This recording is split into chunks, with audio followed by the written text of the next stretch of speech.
was just past 11 p.m. when everything changed. In a small New York City apartment, the sound of a door being kicked in broke the quiet. What happened next was fast, loud, and terrifying. Neighbors heard the noise, shouting, banging, things crashing to the floor. Then suddenly, silence.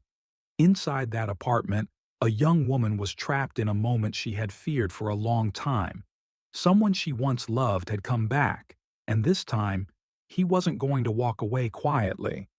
This is the story of a night that started like any other, but ended in tragedy.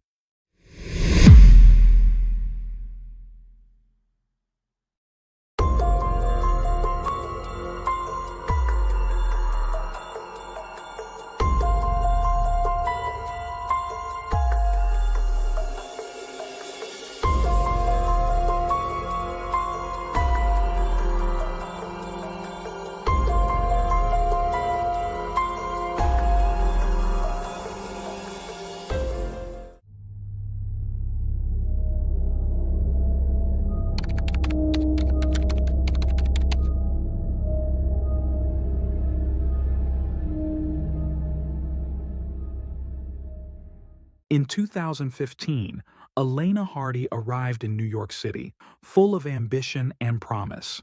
At 27, she was chasing her dream of becoming a physician's assistant. Her magnetic personality made her instantly likable, drawing people in wherever she went. With a bright future ahead, Elena immersed herself in her studies and embraced the vibrant rhythm of the city. But that hopeful journey took a dark turn when she met Fernando Munera. What began as a whirlwind romance quickly evolved into something far more dangerous.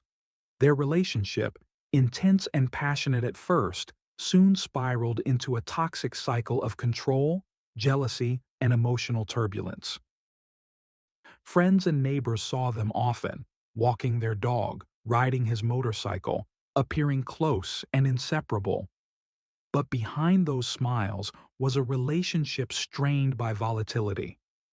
As months passed, Munera's behavior grew increasingly erratic and aggressive. By early 2021, less than a year into their relationship, things had become violent.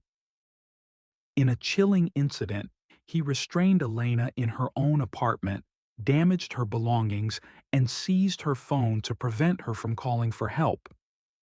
That incident led to his arrest. Munera faced charges of harassment, unlawful imprisonment, and criminal mischief. A restraining order was issued, forbidding him from contacting Elena, but it didn't stop him. What followed was a pattern of relentless harassment. Munera began bombarding Elena with calls, dozens over a single weekend. He criticized her appearance, tried to control how she dressed, even while she was traveling. His obsession deepened, and his grip tightened. He couldn't bear the thought of her living independently, outside of his control. Neighbors grew uneasy. They noticed his erratic presence, muttering to himself, pacing furiously in front of the building. On May 19, 2021, the tension exploded. That evening, Munera was seen outside, consumed by anger, fists clenched, pacing with rage. He had argued with Elena earlier that day, and she had refused to let him into her apartment. He vanished for several hours. Many assumed the chaos had subsided, but Munera was preparing for something unthinkable. Sometime that night he returned, armed with a knife and an air pistol. Under the cover of darkness, he waited near Elena's apartment. Around 11 p.m., the horror unfolded. He forced his way into Elena's apartment. He smashed through the front door with violent determination, the barrier offering no resistance to the fury behind it. Inside, Elena barely had time to react. Startled by the crash, she was face to face with her ex before she could think, move, or scream. There was nowhere to run and nothing to stop him. Within seconds, the small apartment became a battleground. Munera, armed with a knife and consumed by rage, unleashed the full force of his obsession. He stabbed Elena 18 times. The knife tore through her upper body, each blow calculated, brutal, and unrelenting. The apartment echoed with the sounds of struggle, Elena's desperate cries, and the chaos that followed. The room was torn apart. Furniture lay overturned, blood streaked the walls, and the floor was slick with it. She cried out for help, but no one came. The neighbors heard everything, the thuds, the screaming, the crashing, but fear kept them frozen. Behind their closed doors, they listened as the violence continued, unaware of the full horror taking place just feet away. Munera didn't stop. He used the air pistol not as a weapon of death, but as a tool of fear, waving it, aiming it, showing Elena that even in her final moments, he was in control. His goal was not just to hurt her, it was to dominate her completely. She had tried to escape him, to set boundaries, to reclaim her life. That night, he took it back by force. When the attack finally ended, the apartment went still. The frenzy was over.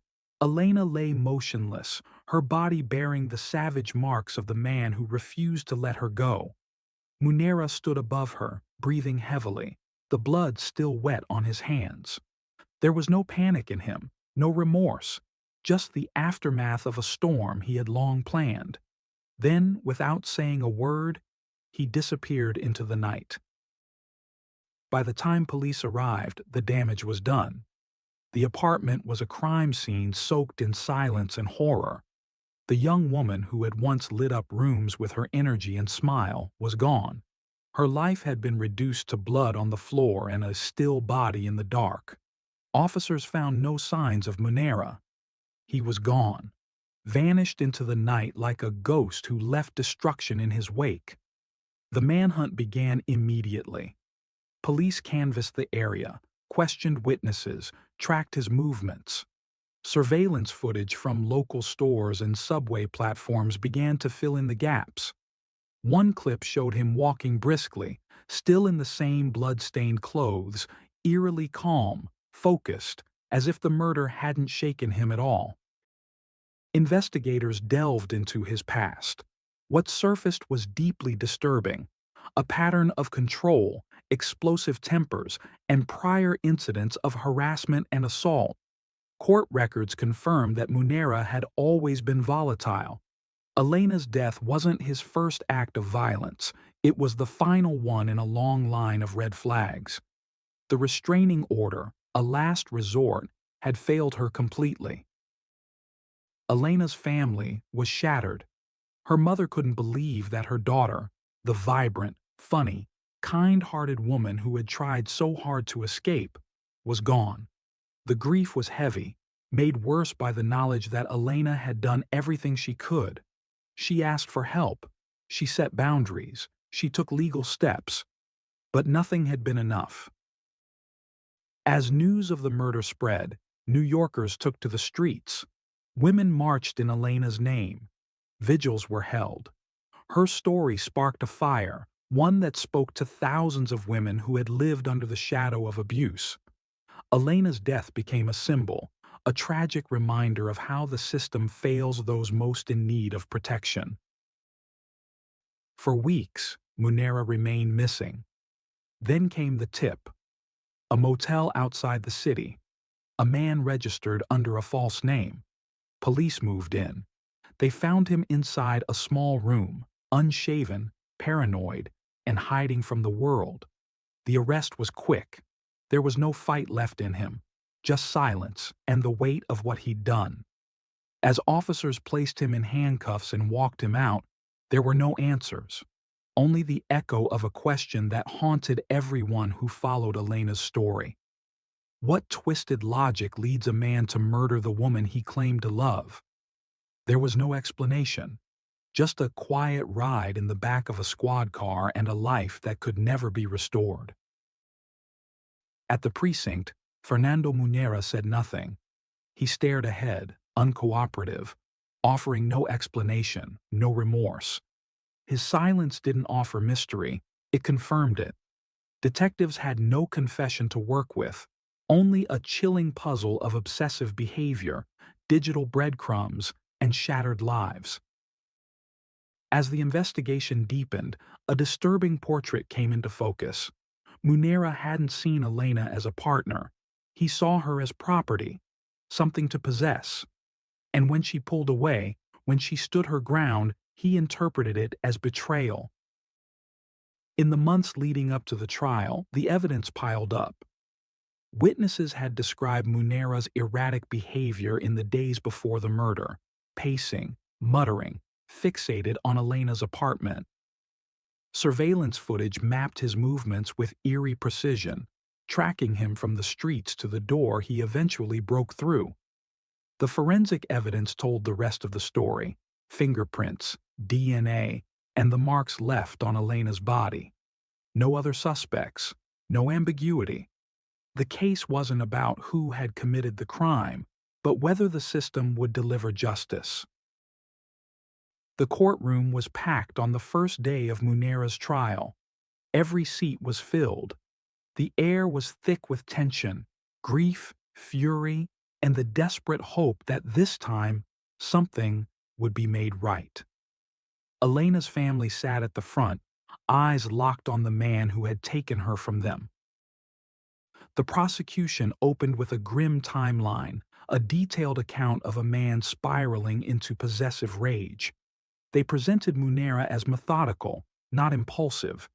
This wasn't a moment of madness. This was premeditation. They showed footage of Munera loitering outside Elena's building, his posture tense, his face tight with anger. They recounted how he had left, only to return with a knife and an air pistol, 2 weapons, not one, 2 decisions, not one. There was no hesitation, only escalation. Then came the photographs. The images taken at the crime scene silenced the room. Blood-soaked walls, torn furniture, a life brutally extinguished. A forensic pathologist walked the jury through the wounds, 18 stab wounds concentrated on the upper body. Not random, not frenzied, controlled, targeted, intentional. Each one was described in clinical terms, but no language could soften the horror of what had been done. A neighbor described the noises on the night of the murder, the crashing, the faint screams. Then nothing. Another recalled Munera outside earlier that evening, pacing like a man on the edge, fists clenched, muttering to himself, his eyes full of something unspoken but dangerous. Elena's friends shared the things she had said in the final days of her life. She had been scared. She had told them about the calls, the threats, the constant pressure to change how she looked, how she dressed. One friend read a message aloud.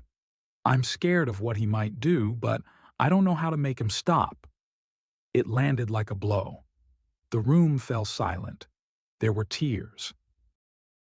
Then the defense stood up. Their story was different. They didn't deny the attack. They didn't deny the death. Instead, they painted Munera as a man unraveling, pushed too far, too fast, by a relationship he couldn't process. They argued that he had snapped after being locked out. That it wasn't planned. It was emotional collapse. They cited a history of mental health struggles, suggesting his actions were the result of an undiagnosed condition. They called a psychologist to the stand who spoke of trauma, instability, and psychological deterioration. But the prosecution didn't flinch. They fired back with clarity and conviction. Munera didn't snap. He planned. He paced, returned, and armed himself. He broke down a door. He used 2 weapons. He stabbed a defenseless woman 18 times. Then he disappeared. This was not the act of a man in emotional freefall. This was cold, calculated violence. There was no breakdown. There was no temporary lapse. There was only control, hatred, and the fatal outcome of unchecked obsession. Munera had made his decision long before that night, and Elena Hardy had paid the price for it with her life. As the trial progressed, the courtroom became a charged space where two clashing versions of Fernando Munera stood side by side. The defense fought to present a broken man, remorseful, overwhelmed, and pushed beyond his limits. But the prosecution offered a far more terrifying reality: that Elena Hardy, in her final moments, endured terror, helplessness, and pain at the hands of a man who saw her independence as defiance and her existence as something to control or destroy. Elena's family never missed a day in court. Her mother sat with a framed photo of her daughter clutched to her chest, the kind of photograph that once captured a life full of light and hope. Tears flowed freely every time the prosecution revisited the brutality of the crime, but beyond the grief, there was resolve. Elena's mother had vowed that Munera would not walk away from what he had done. In closing arguments, the prosecution gave voice to that promise. They asked the jury to look at Munera not as a tragic figure, but as a deliberate predator. This wasn't a tragic mistake. It was cold, unrelenting violence. Elena was not his partner. She had become his target the moment she fought to reclaim her life. The defense made one last effort to salvage Munera's image. They pleaded for understanding, repeating that he had acted in a moment of emotional collapse. They pointed to his remorse, to his troubled past, to the letters from his friends describing a kind and caring man. But those words couldn't erase the evidence, the images, the witness accounts, the 18 stab wounds, or the months of escalating harassment. The jury deliberated for hours, each face drawn and heavy as they filed back into the courtroom. When the verdict was announced, guilty of second-degree murder, the air shifted. Relief, heartbreak, and the weight of finality filled the room. Elena's family held each other tightly. It wasn't closure. Nothing could bring her back. But it was a step toward justice. A month later, the courtroom was filled again, this time for sentencing. Elena's mother rose to give her victim impact statement. Her hands shook, but her voice carried the heartbreak of a life forever altered. She spoke about the emptiness left behind, about the silence in her home where Elena's laughter once lived. "She was my everything," she said, "and now she's gone. Not because of an accident, but because someone made a choice."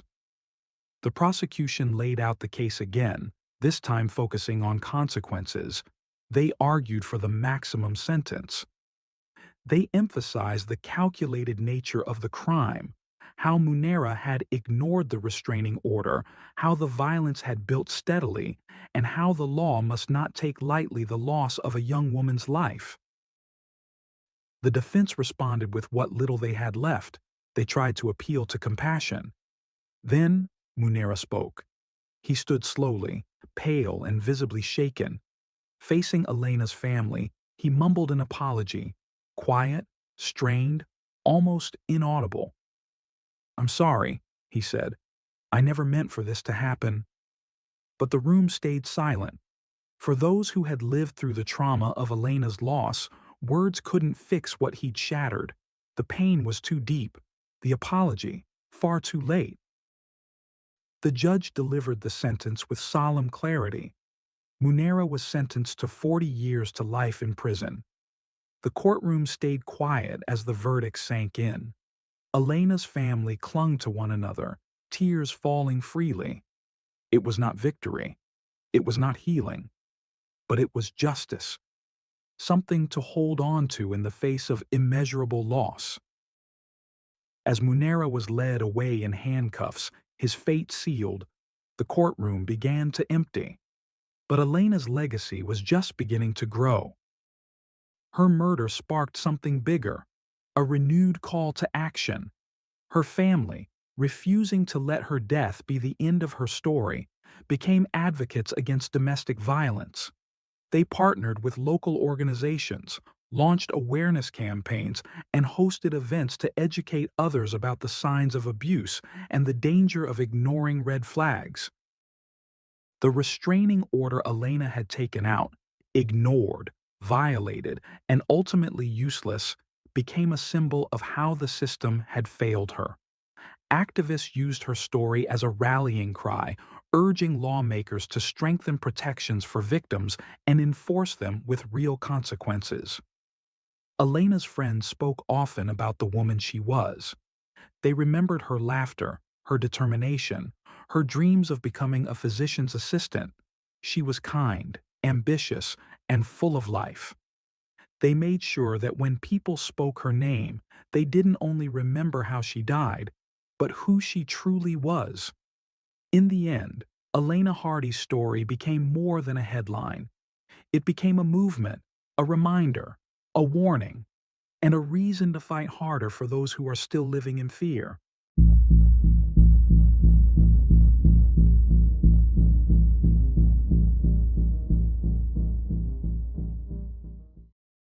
Thanks for tuning in to Unreal True Crime. If you're intrigued by mysteries from around the world, check out our new channel, Latin Crimes, where we dive into the gripping true crime stories of Latin America. Don't miss out. Subscribe now for more thrilling investigations.